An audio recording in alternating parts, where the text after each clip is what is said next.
السلام علیکم ورحمۃ اللہ وبرکاتہ۔ محترم ناظرین، آئیے آج ہم لوگ مذکر الفاظ کی فہرست کو دیکھتے ہیں کہ مذکر کون کون سے ورڈ ہیں جو کیا ہے مذکر استعمال ہوتے ہیں، اسے پڑھیں گے۔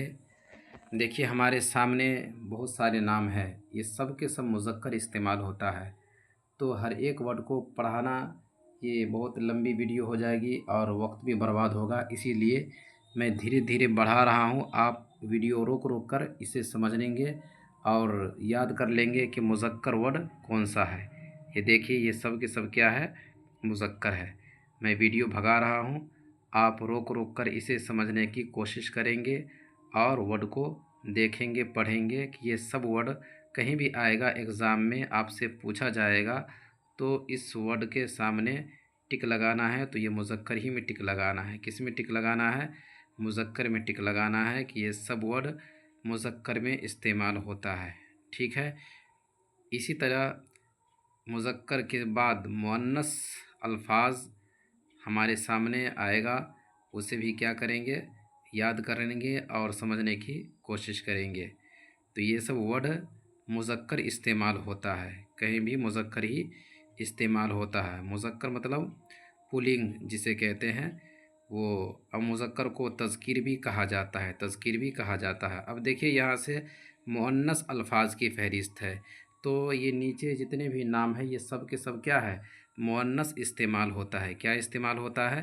مؤنث استعمال ہوتا ہے۔ تو اسے بھی آپ ویڈیو روک کر دیکھیں گے، پڑھیں گے اور سمجھنے کی کوشش کریں گے کہ یہ سب نام اگر ایگزام میں آتا ہے تو اس کے سامنے مؤنثی کے سامنے ٹک لگایا جائے گا کہ یہ سب کے سب نام کیا ہے، مؤنث ہے۔ جو ہمارے سامنے یہ اسکرین پہ یہ سب نام جو آ رہے ہیں یہ سب کے سب کیا ہے، مؤنث ہے۔ آپ ویڈیو روک روک کر سمجھنے کی کوشش کریں گے۔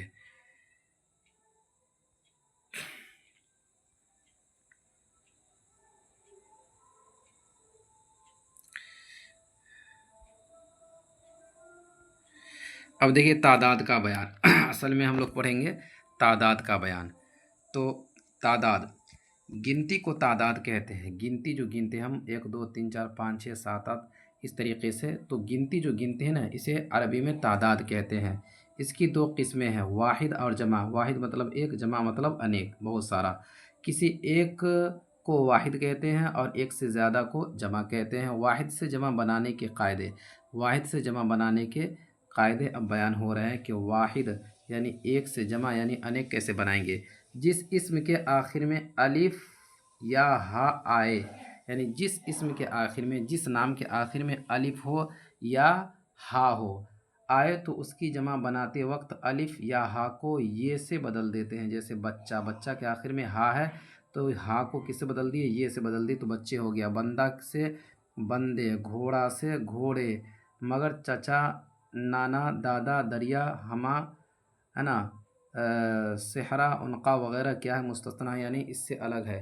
اس میں یہ قاعدہ فٹ نہیں ہوگا کہ جس کے آخر میں الف ہو اس کو یہ سے بدل دیں گے، ایسا نہیں کہ چچے، نانے، دادے، اس طرح نہیں، یہ چچا ہی رہے گا، نانا ہی رہے گا۔ اس کو جمع بنانے کے لیے ہم الف کو یا سے نہیں بدلیں گے۔ جس مؤنث اسم کے آخر میں یا معروف یعنی یہ والا یا ہو اس کے آگے الف اور نون غنہ، یہ نون غنہ، الف اور نون غنہ یعنی اس طریقے سے بڑھانے سے جمع بن جاتی ہے۔ مثلا لکڑی سے لکڑیاں، ساڑی سے ساڑیاں۔ تو یہ آسان ہے، غور سے دیکھیں گے، پڑھیں گے تو سمجھ میں آ جائے گا۔ آگے دیکھیے کیا کہہ رہے ہیں۔ جس اسم کے آخر میں یا، اس طرح ہے نا، یا، جس اسم کے آخر میں یا آئے اس کے آگے صرف یہ نون، اس طریقے سے نون بڑھا دینے سے جمع بن جاتی ہے۔ جیسے چڑیا، چڑیاں، ہے نا، تو یا آیا ہے، صرف نون اس طریقے سے بڑھا دیے تو یہ جمع ہو گیا۔ جس اسم کے آخر میں واو یا الف ہو، واو یا نہیں تو الف ہو، اس کے آگے اس طریقے سے بڑھا دینے سے، یہ بڑھا دینے سے جمع بن جاتی ہے۔